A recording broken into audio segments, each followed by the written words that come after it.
Sure. I want to talk to David, who is calling in from California. David is a theist and wants to talk to us how the space / the cosmos is sustaining itself as evidence for God. What's up, David?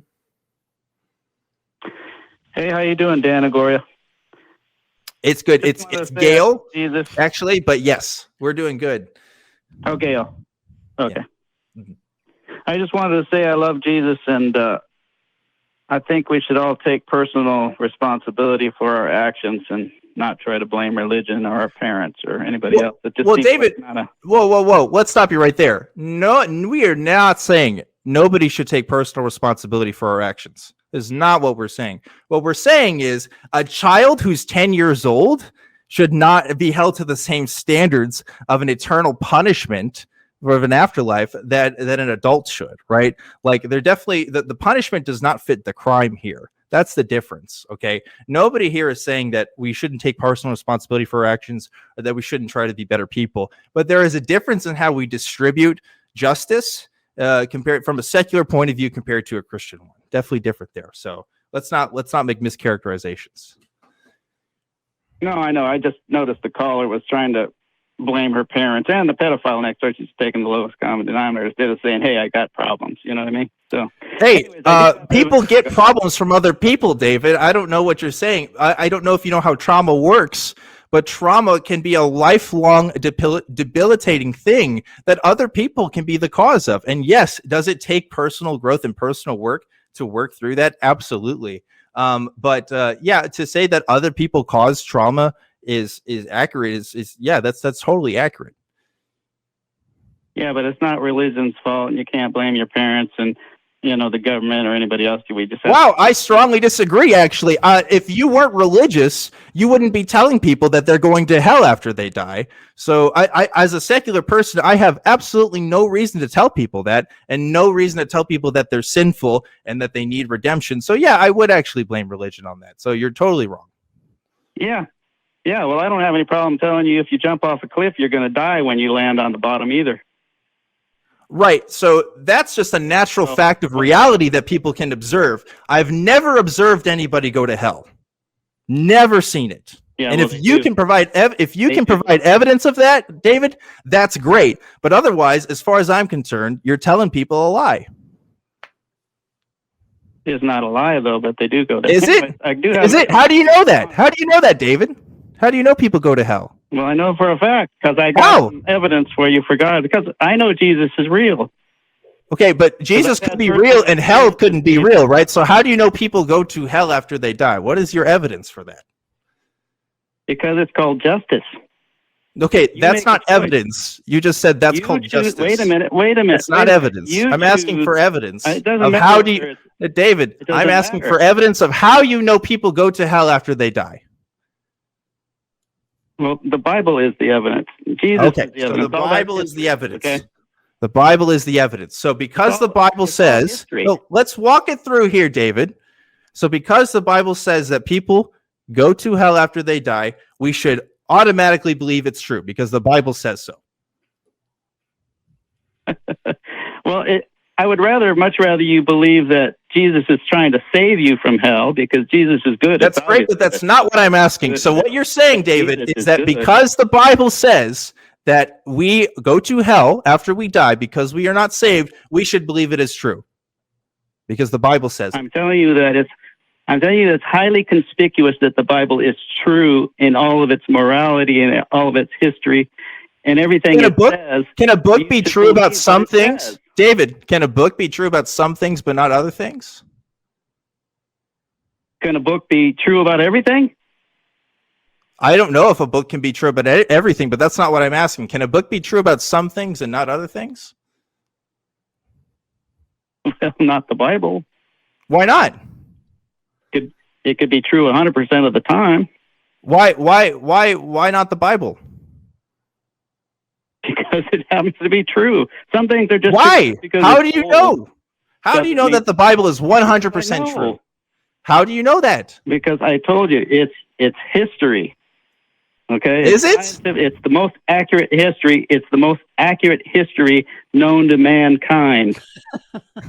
There is no history more accurate than the Bible. So you believe there were giants that were walking the earth and that there were talking snakes? That's all part of the history? Look, Dan, or is that metaphor? The serpent was not. He was a person that cast spells. Do you understand? He was not a snake. Okay, but you do believe in casting spells. That's a historical fact. Yes.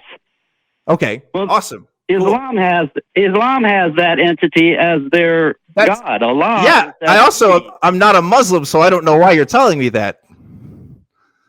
I'm just telling you that there's plenty of scientific evidence, and Islam is scientific evidence that Lucifer in Isaiah 14 is called Allah. That's his name in the book. Wait, Allah means to ascend.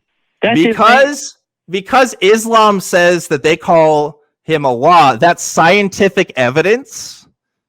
Is that what you define as scientific evidence? Are you denying Islamic history? I am denying that it's scientific evidence. Yes. No, it's history. Islam is history, okay? And the word Allah comes out of the Bible in chapter 14 of Isaiah, who describes Lucifer. He says, I will ascend and become like the Most High. That word for ascend is Allah. That's great. We're going on a tangent here. I really want to know, you believe the Bible is the most accurate book in history, right? Because of the truth that it tells. It's the most accurate book. Okay, so how did you come to that conclusion? Because I don't have that conclusion. I know for a fact Gail does not come to that conclusion. So how could you convince us to come to that conclusion? Well, it's not my job to convince you. You would have to go through what it's not. Is it not the job of a Christian to convert everyone on earth to become a Christian? Is that not the calling? Is that not what God called his disciples to do? No. Because the Bible says whosoever will. Right, but how can I, unless I'm convinced, right? How does somebody come to the conclusion of Jesus unless they even heard about it, unless they're even talking to somebody about it? I mean, nobody knew that Jesus was God, according to the Bible, until Jesus actually talked to them, right? So, there has to be some form of communication there. Well, I have to tell you that everybody's level of evidence is different, Dan, because I agree. I've called and talked to you before a couple times, but the thing is that I became a Christian at the tender age of 18. I didn't know anything. Okay. Yeah. So that was enough evidence for me at the time. That was sufficient. And you know what? That same evidence would be enough for me today. And I'm 58 years old. That was 40 years ago. Okay. So obviously the evidence is sufficient, but the evidence is sufficient for 18-year-old you and current you. That's what you're telling me. The evidence is not sufficient for me. It's not sufficient for Gail, and it's not sufficient for anybody else that does volunteer work for the Atheist Community of Austin. So you're right. Listen, David, there are over 1 billion Muslims on this earth, David. 1 billion Muslims on this earth. I am convinced that 1 billion Muslims are wrong. I am happy to say that all day. And I'm also willing to say that there are over 1 billion Christians are wrong. The fact that you personally are convinced of this truth means absolutely nothing to me. What I want to know is what evidence made you come to that conclusion? Because at the end of the day, that's all that matters. I told you I became a Christian at 18. That the sufficient evidence was that God had interaction with me, okay? And I heard about Jesus. That was enough at the time. And that's still enough because God interacted with me. That's still enough for me. But you claim that scientific evidence is the only thing that you will accept. Not the only thing, but listen, if let's say that I said that I heard the God of the Aztec faith, or one of the gods of the Aztec faith, spoke with me, and that convinced me of the truth of the Aztec faith, would I be sufficient in my evidence there? Should that be enough to convince me? Because I heard a voice? Because I had a personal experience? I didn't say that. No, I didn't say to throw out reason. I just said. Okay, but why does that matter? Why do you get to throw out reason? Why do you get to have that exception? Well, you said that that's what convinced you. Is there something else that convinced you? I said I had an interaction with God, and I'm an honest person. So, I mean, I had a need for Jesus, okay? Jesus did what he said he was going to do, okay? That's all that's important to me. So he forgave me of my sins, and he proved to me that he was real, and that's all that I need, okay? That's sufficient for me. And I haven't learned anything since those 40 years, Dan, that could even contravene any of that, okay? David, can I be honest with you then? I am afraid you have not looked and searched hard enough. I'm sorry, but if for 40 years, I'm sorry. There is a lot of scholarship that talks about the history of the Bible and its numerous inaccuracies towards actual historical events. Absolutely. I'm not interested in the atheist community's opinion about the Bible. And that's why you will continue to believe the things that you'll believe and never change your mind, because you're not open to talking to other people. For 40 years. That's great. Apparently you haven't studied it enough, because there's a lot of this to say. If you say that you studied religion and you are coming at me saying that the Bible is the most accurate book of all of human history, then you have not studied history enough. You have not studied religion enough. Sorry. History proves the Bible. History proves that Islam existed. All of those gods and religions existed. They all have historical basis for existing. I don't deny that. You're denying everything. Atheism is the most ignorant position because it denies all of history, all of science, and all of philosophy. You can't get any worse than that. David, Gail, I've been talking a long time here. I want you to talk because I'm taking up this whole conversation. My question is this. I heard what you said about the Bible and your faith in it, and I heard about what you said about your transformative experience. You've also said that all these 40 years, you've continued to be open to it. Can you tell me your second favorite book about history? My second favorite book about history? Uh-huh. Well, I don't know. That would be American history. What book? What book? Just American history, because American history is supported by Christianity. Well, David, you're a repeat caller. I've heard you call in before, and Go ahead, Gail. All of Christianity.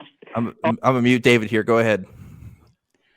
What I was saying was, I've heard you call in before, and I heard you say today for the first time that you don't feel compelled to win others to Christ. What most fundamentalist Christianity professes to teach us as believers is that we're to win others to Christ. But what I heard you say to Dan today was that you didn't feel like that was your job. So that was news to me. So my question is, why are you calling? Good point. What does it say on your paper? Or what does it say on the thing? What paper? What are you talking about? What was the title? What is beside my name where it says I called to talk about something? What does it say there? It says you called. Yeah, but what? But Gail's point is, if your job isn't to convince us, then why are you calling us? I didn't say I was. I didn't say I'm giving you evidence. I'm giving you scientific evidence, which is right. Why are you giving us evidence? Are you trying to convince us that evidence leads us to a conclusion that we should believe? Yeah. If so, then that's a hypocrisy to the point that you made, where you said that your job as a Christian isn't to convince us. So either your job is trying to convince us or not. No. So which is it? My job is not to force you. That's not what you said earlier. No, that is not what you said earlier, David. No. Because David, this is a recorded show. Are you really going to talk to me right now and said that's not what you said earlier? I said it's not my problem to force you to become a Christian. I'm not. That's not what you said. Force you. No, you said. David, that's not what you said. I'm sorry. I'm about to let this call go, David, because I'm giving you one more chance here, because I am not interested in talking to people who aren't even going to be honest about the same phone call that we're having here, something you said 10 minutes ago. Okay, so we'll keep talking for a little longer, but this is it. You got to work with this here. Okay, so you think that... Why would I call in if I'm not giving evidence? Oh my God, David, you said that... give you evidence. Okay, but I thought it wasn't your job to convince us. Is it your job to convince us or not?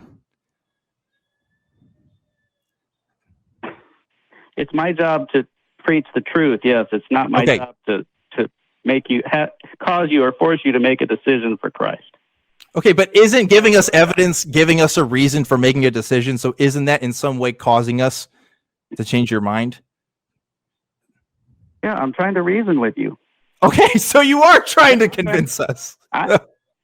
Well, I'm not just trying to talk to you. I'm trying to talk to everybody because, yeah, it's my job to tell people about Jesus 24 hours a day. That's my job. Okay. I have to tell people about Jesus. So your job is to convince us. That I do that. So your job is to convince us, David. Yeah, well, to try to give you a reason to accept Jesus, but I know you probably both already believed in Jesus, so I'm not expecting a miracle. Why not? Well, you're the one that believes in miracles, right? Why not? Miracles. I know God, because God is not going to contravene, or he's not going to contradict your free will. Okay, he's not going to force you. Okay. But, well, I mean, you're not the only ones listening to me today.